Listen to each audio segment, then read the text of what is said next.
as a kid, I'm assuming you were into storytelling. Was there something that prompted you at a really early age? Oh my gosh, I really love this. And then in 2014, you decided I'm going to write a book. Like, was there this long space where I didn't write anything and then something happened, or were you writing your whole life? I was always one of those people that was always scribbling something. And ironically, the first thing I ever wrote were scripts when I was a kid. I was probably 10 years old, 11 years old. I was writing scripts and I just thought it was kind of fun. And then I graduated into short stories and poetry. But the main reason I became a self-published writer was because I had a near-death experience in 2012. I'll spare you the details, but I had some gastrointestinal things that went on as a result of food poisoning, and was in the hospital for about a month. Oh, And I decided at that point, I was working a dead-end job. I wasn't really doing much to show for everything. I went to college for an English degree, but wasn't using it. And so decided, you know what, I'm going to be an author. I'm going to jump into this and go full bore, and I'm going to choose myself. And that was the impetus that got me into things in 2014. wow. So when you say near death, not that we need to go into like the level of, a paranormal podcast by any means, but did you literally have an NDE? Like, No, okay. no, I didn't have the NDE, but I almost died. Oh my goodness. Yeah. It's funny how the universe tends to be like, hello, and that something has to Yeah. happen, and here's a way to shake you up. Wow. Well, good for you for coming out of that and then being inspired and moving forward. So what choice, like, how do you choose the stories that you want to write? And I'm assuming some of your books are series, like there are multiple books in a Yeah. series. What I know you write in the science fiction fantasy realm, but what draws you to a story?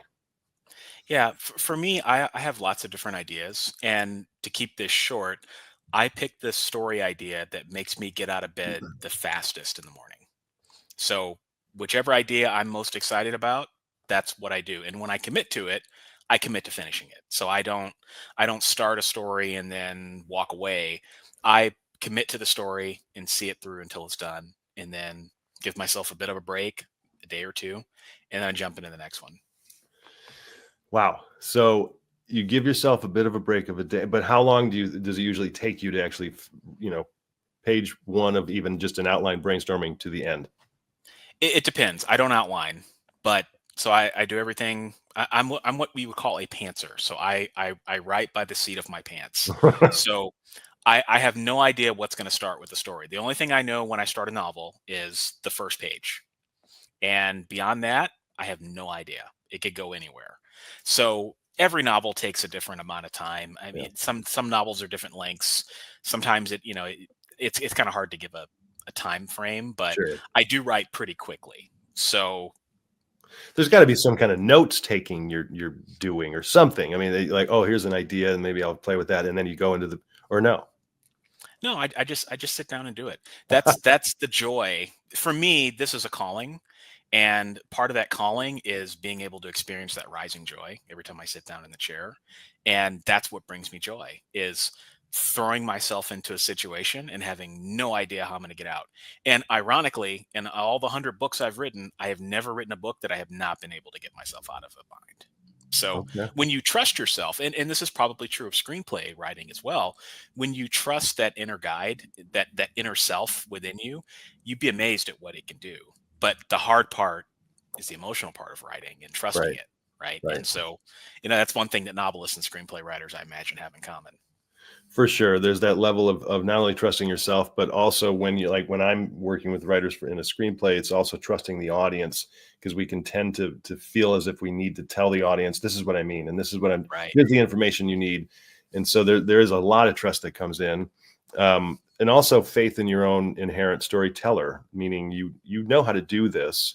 And we tend to overthink things a little bit, and that's a tough part for me as just a teacher, and I'm a consultant and coach, is that you're kind of killing me by saying you don't outline because I teach. I get my writers, please outline and at least prepare yourself so you kind of know where you're going.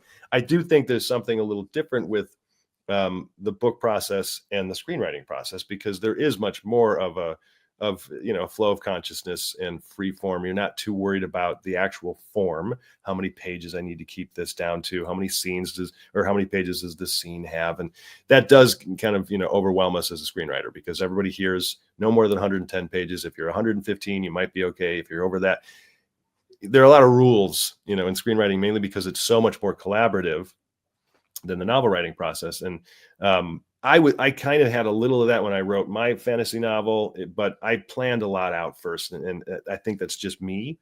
But there's also probably a little lack of trust. I probably have a little lack of trust.